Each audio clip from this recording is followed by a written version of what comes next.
In honor of Black History Month, we're going to have Mrs. Mason Starr. She's going to share some reflections on the trip to DC, where we went to the National Museum of African American History, and then some of our students are going to share some reflections too.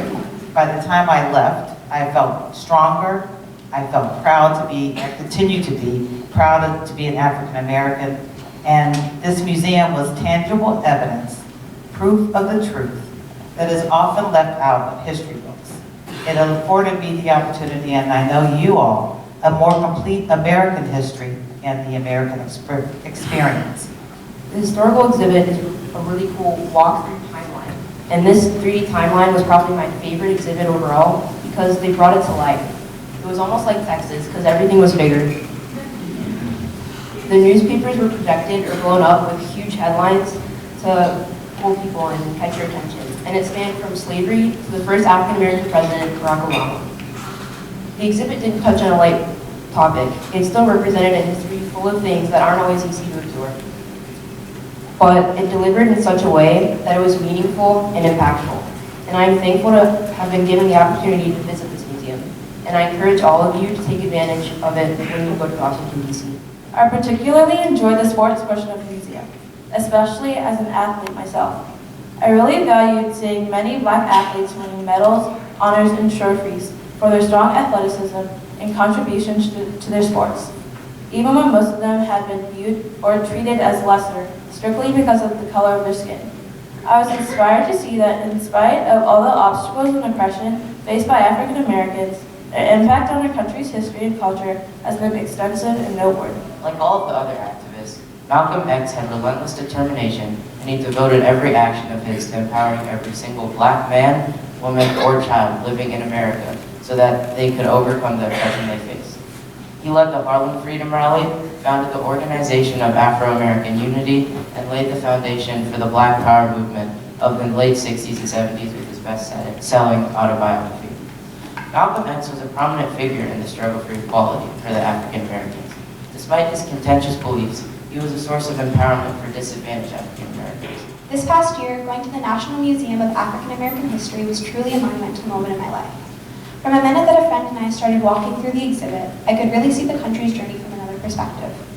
Reading the excerpts on the wall and looking at photos, videos, and artifacts made me realize these stories need to be heard by more people.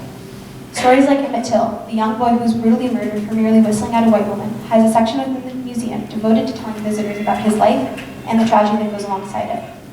This museum not only meant more in depth with the stories of the brave activists and moments that were common knowledge to me, but I learned about things and people that I never knew existed and how exactly they shaped our world into what it is today.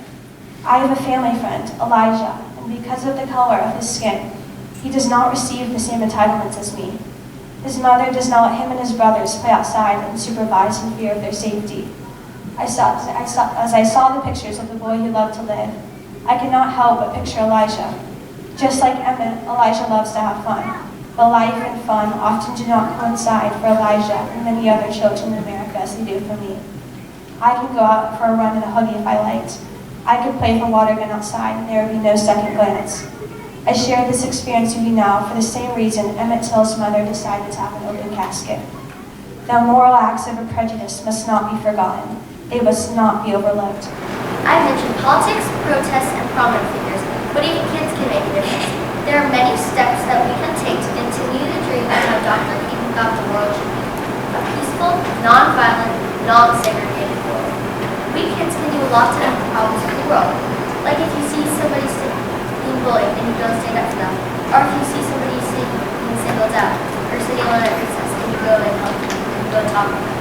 So if you're a kid sitting here today, close your eyes and think about a situation, person, or problem that you can address with courage when you go back to class. According to Dr. King, if you can't fly, then run. If you can't run, then walk. If you can't walk, then crawl. But whatever you do, you have to keep moving forward. Moving forward indicates progress, and I don't believe we are as progressive as we think we are. We are accepting alternative facts as truths. We have a hulking problem in America. These alternative facts are leading us to believe that we have truly overcome racism. My dream is for us to rise together in spite of our nationality, our religion, and our ethnicity. My dream is for us to live equal and not have a standard based on our skin color. My dream is for protests like those in Charlottesville to not end in violence. I want pride, not pain. We need to rise together as a country to fix the hatred in our country. As said by Dr. King, the time is always right to do what is right. That time is now. Thank you.